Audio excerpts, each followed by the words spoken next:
Story: A Legacy's Toll. The rain didn't just fall that day. It wept. It hammered against the stained glass windows of the old manor, a rhythmic, mournful drumming that seemed to echo the dull ache in my chest. I stood by the window in the main library, tracing the condensation on the cold glass with a trembling finger. My father, Arthur, was gone. The man who had been the titan of my world, the stern but loving architect of our lives, was now just a memory, buried 3 hours ago in the family crypt under a blanket of wet earth and white lilies. But as I stood there, listening to the murmur of voices from the living room, I realized that grief wasn't the only heavy thing hanging in the air. There was something else, something sharper, colder, and far more dangerous. It was the scent of anticipation, the smell of greed. Genevieve, for heaven's sake, stop staring at the rain like a tragic heroine in a Victorian novel and come sit down. Mr. Sterling is waiting. The voice cut through my thoughts like a serrated knife. It was Vanessa, my older sister. I turned slowly. Vanessa was sitting on the edge of the velvet sofa, her posture rigid, holding a glass of scotch that she certainly didn't need. She looked immaculate, of course. Even at a funeral, Vanessa managed to look like she was posing for the cover of Vogue. Her black dress was silk, tailored to perfection, showing just enough leg to be scandalous, but not enough to be improper. Her hair, a dyed blonde bob, didn't have a single strand out of place. But it was her eyes that gave her away. They were darting around the room, appraising the antique globe, the Persian rugs, the heavy oak bookshelves. She wasn't mourning, she was calculating inventory. "I'm coming, Vanessa," I said softly, smoothing the wrinkles of my modest black skirt. "I just wanted a moment of silence. It's been a long week." "A long 5 years, you mean?" Theodore grunted from the armchair in the corner. Theodore, my younger brother.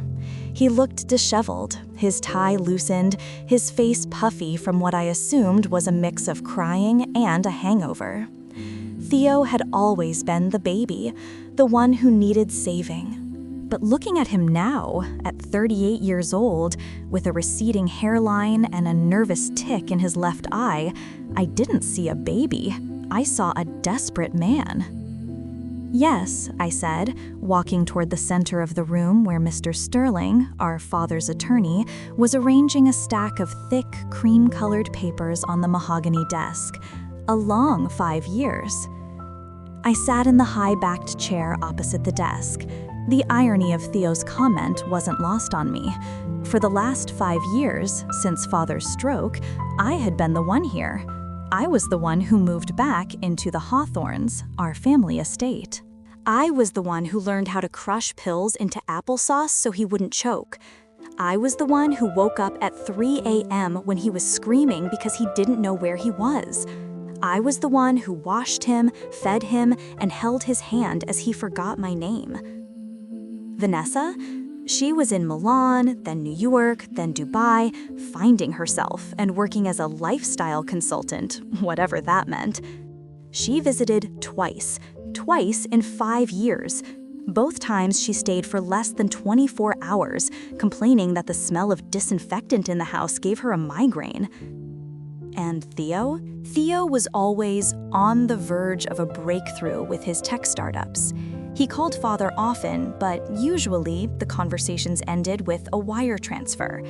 He couldn't visit because he was too busy building an empire that, as far as I knew, currently consisted of a leased apartment in San Francisco and a mountain of credit card debt.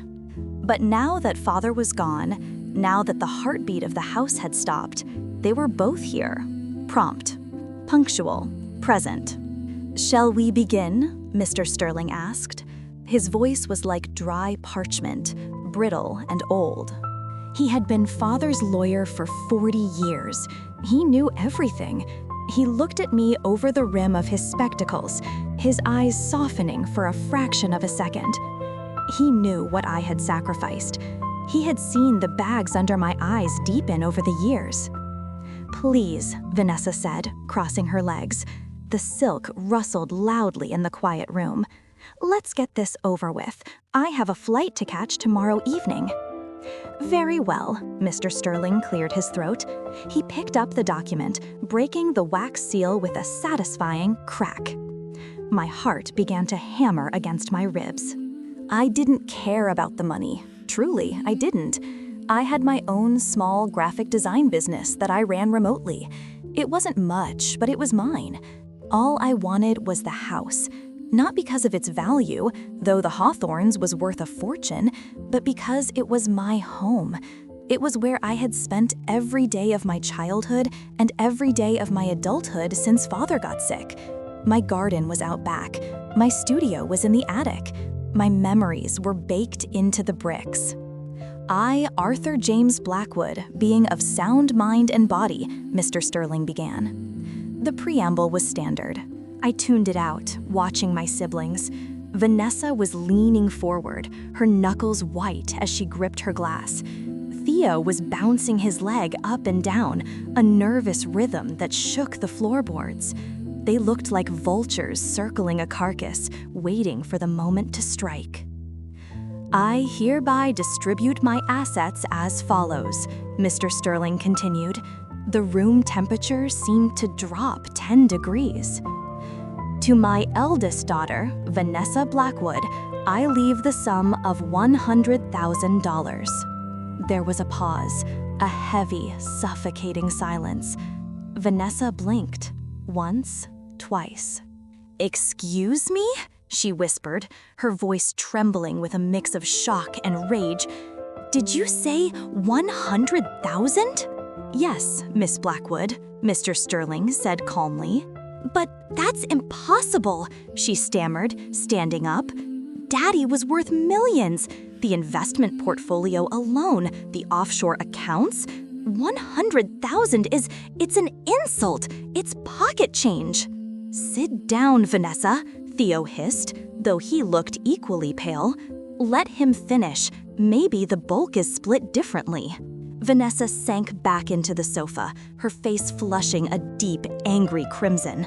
"Go on," she snapped. "To my son, Theodore Blackwood," Mr. Sterling read, "I leave the sum of $100,000. Theo stopped bouncing his leg. He looked like he had been punched in the gut. "That's it?" he choked out. "But I have investors to pay. I was counting on." He put his head in his hands. Mr. Sterling ignored them and looked directly at me. "And to my daughter, Genevieve Blackwood, who has been my constant companion, my nurse, and my strength in my final years." I held my breath. "I leave the remainder of my estate. This includes the property known as the Hawthorns, all its contents, the antique collection, the remaining stocks, bonds, and the entirety of my savings." The silence that followed was absolute. It was the kind of silence that happens right after a bomb goes off, before the debris starts to fall. Then the explosion came. "No!" Vanessa screamed, hurling her Scotch glass against the fireplace. It shattered, shards of crystal raining down onto the hearth. "Absolutely not! This is a joke. This is a sick, twisted joke." "It is legally binding," Mr. Sterling said, unperturbed, placing the will on the desk. "She manipulated him." Vanessa pointed a manicured finger at me, her eyes wild.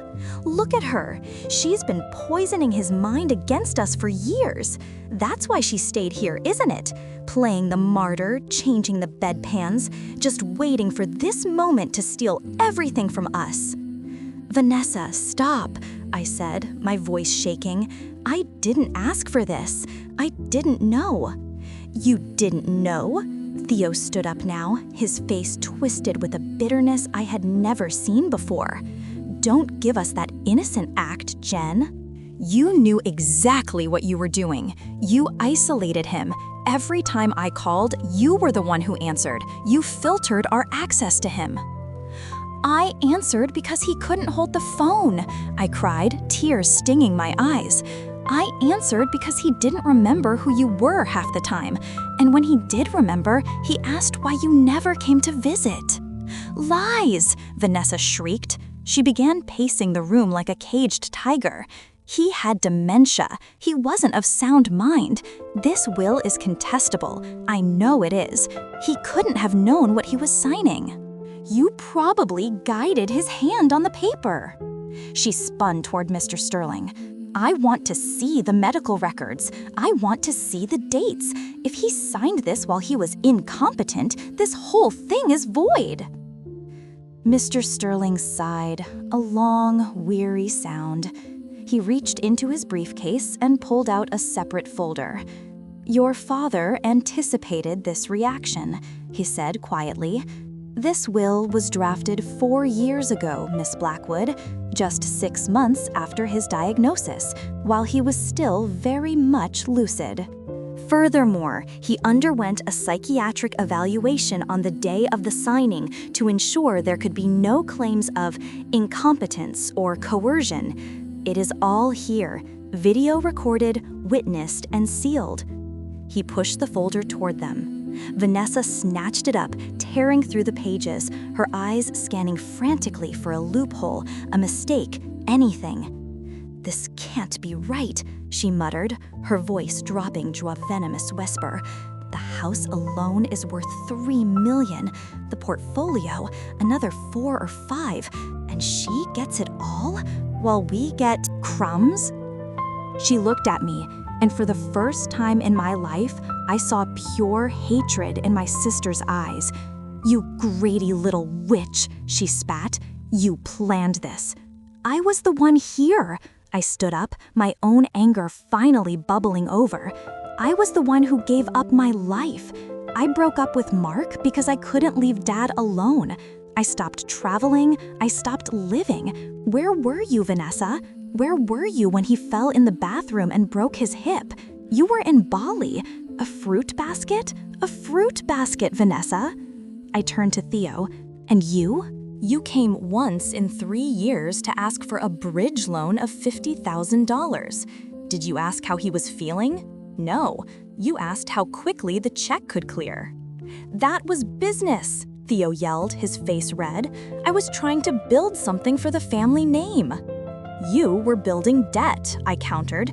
Dad knew. He knew everything. He wasn't stupid, even at the end. I'm not accepting this, Vanessa announced, her voice icy cold now. She smoothed her dress, regaining a terrifying kind of composure. I am going to contest this will. I will drag this out in court for years if I have to. I will freeze the assets. You won't see a dime, Genevieve. I will make sure the legal fees alone bankrupt you. You might get the house, but you'll have to sell it just to pay the lawyers to keep it. My stomach turned. She would do it. I knew she would. Vanessa had married and divorced a wealthy lawyer. She knew the game.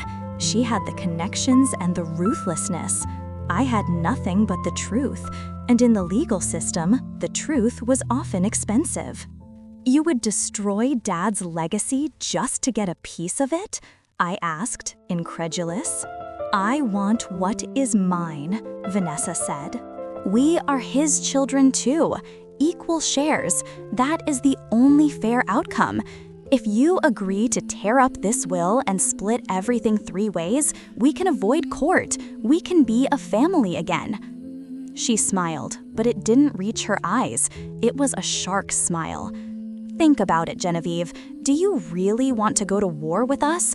You're weak. You've always been the soft one. You won't survive a lawsuit. Mr. Sterling cleared his throat again.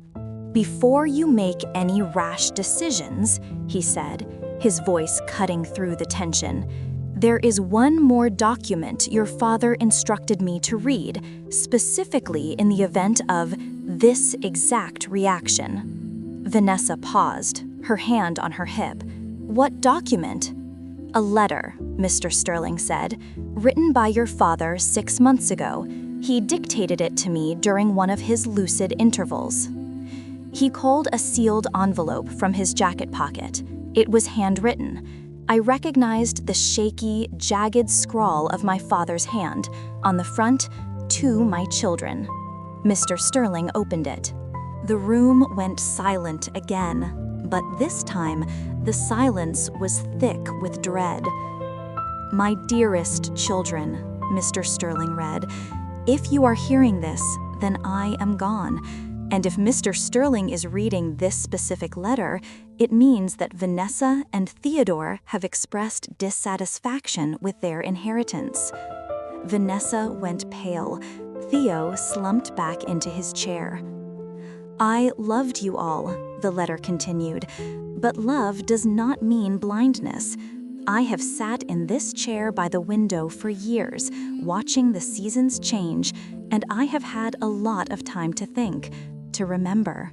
"Vanessa," the lawyer read, looking up at her, "you believe you are entitled to 1/3 of my estate, but you forget, my dear, that you have already received your inheritance. In 2015, I paid off your first husband's gambling debts to keep you safe, $200,000. In 2017, I bought your apartment in Paris, $400,000. In 2019, I bailed out your failed boutique venture, $300,000. Vanessa's mouth opened, but no sound came out. She looked like she had been slapped. "And Theodore," Mr. Sterling turned his gaze to my brother, "my son.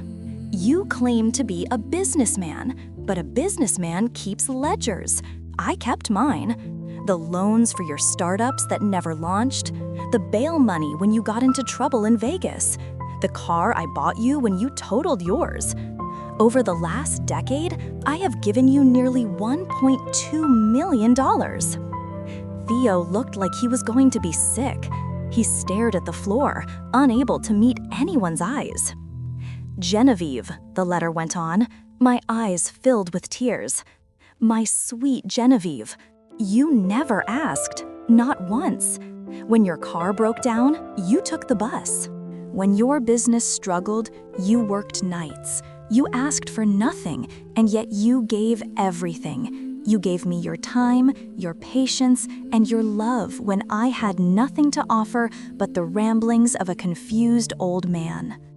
So, Mr. Sterling read the final paragraph, his voice firm.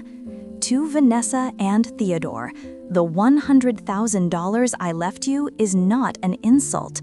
It is a gift you do not deserve, considering you have already spent your shares.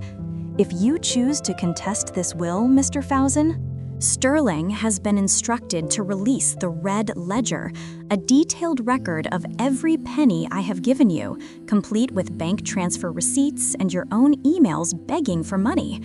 If that ledger becomes public record in a court of law, the IRS might be very interested in the gifts you never declared."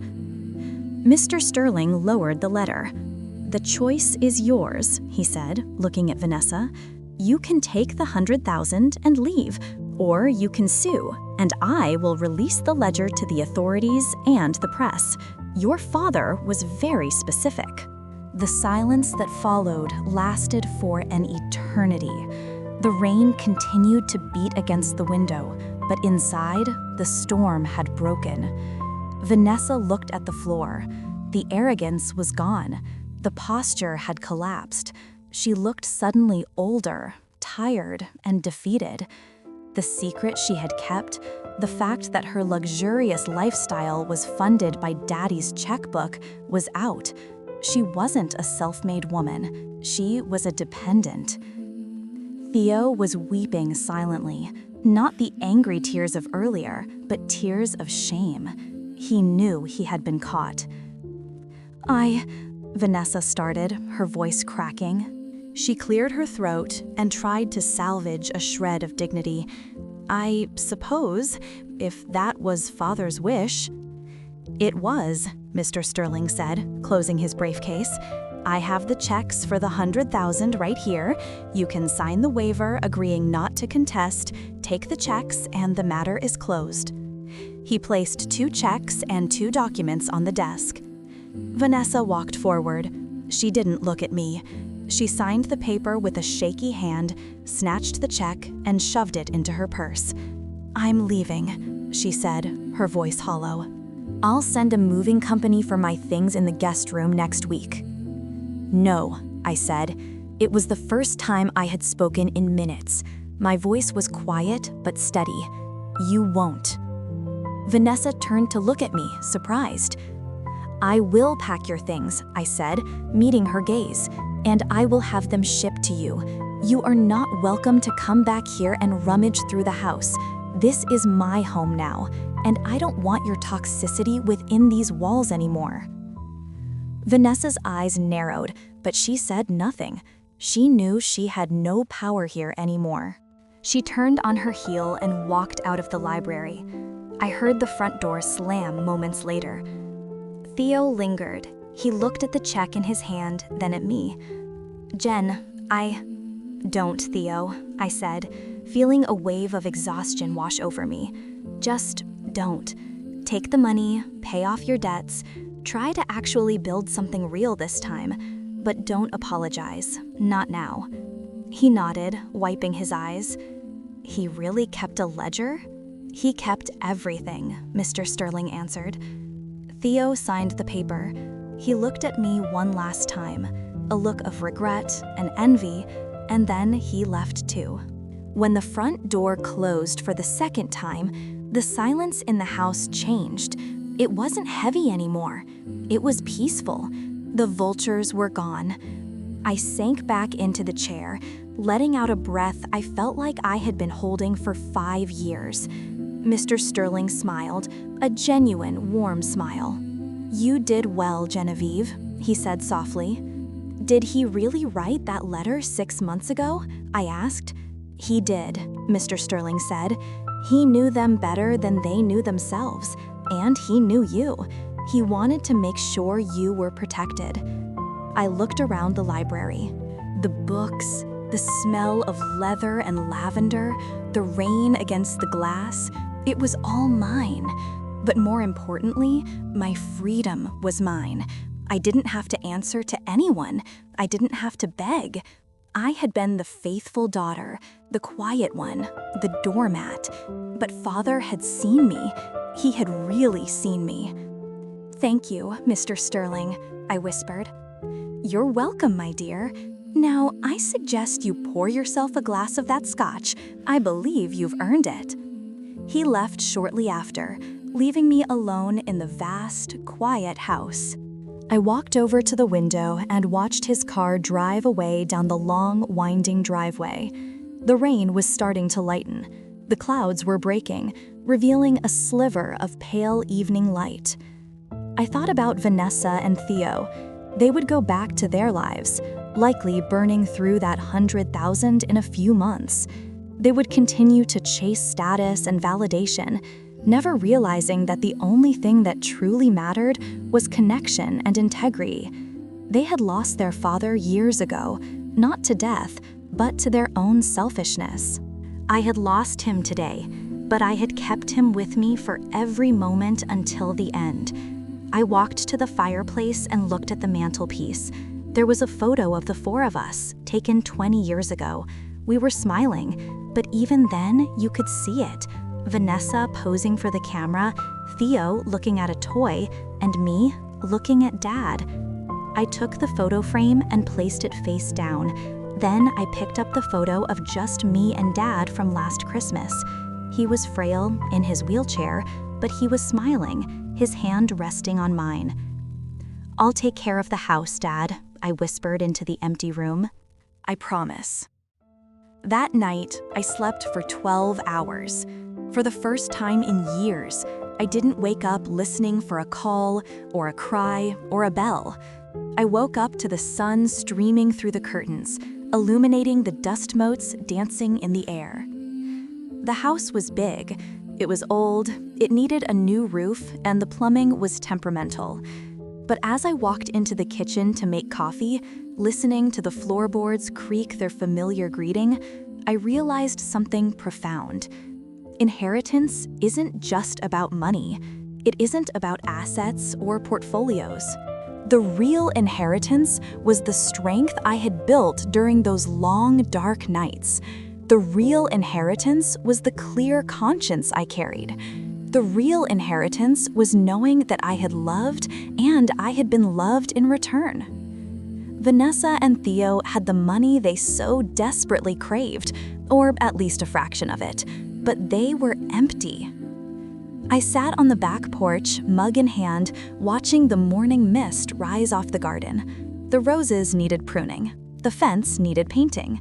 I smiled. I had plenty of time. 6 months later, the renovation of the guest wing was finally complete. I had turned it into a bed and breakfast suite. The Hawthorns was too big for one person, and I decided to share its beauty. I had my first guests arriving this weekend, a lovely couple from Vermont. I hadn't heard from Vanessa. Rumor had it she was in Italy again, looking for husband number 3. Theo had emailed once, a short note saying he had paid off his credit cards and was taking a coding course. I hoped he meant it. I was planting hydrangeas by the front gate when the mailman arrived. He handed me a letter. It was a bill for the property tax. It was steep, but I had the funds. I paid it with a smile. Life is funny. We spend so much time worrying about what we will get, what we are owed, but in the end, you only keep what you give. My siblings wanted to take. They left with empty hands and heavy hearts. I wanted to give, my time, my care, my love, and I ended up with everything. I wiped the dirt from my hands and looked up at the house. It stood tall and proud against the blue sky. It wasn't just a house of bricks and mortar anymore. It was a monument to loyalty. And as the wind rustled through the ancient oak trees, I could have sworn I heard my father's voice, whispering in the breeze. Well done, Jen. Well done. Dear readers and viewers, thank you for reading this story. It's a situation that, sadly, happens in so many families. Money has a way of revealing people's true colors, doesn't it? It tears masks off and shows us who is there for love and who is there for profit. I want to ask you, have you ever experienced a family feud over inheritance? Did you have to deal with relatives who only showed up when there was money on the table? How did you handle it? Please subscribe to the channel if you enjoyed this story. We post new, emotional, and real-life stories every single day. Your support means the world to us. And drop a comment below. Let me know what you would have done if you were in Genevieve's shoes. Would you have given your siblings a second chance? Or would you have done exactly what she did? I read every single comment, and I'd love to hear your perspective. Until next time, cherish those who truly love you and protect your peace.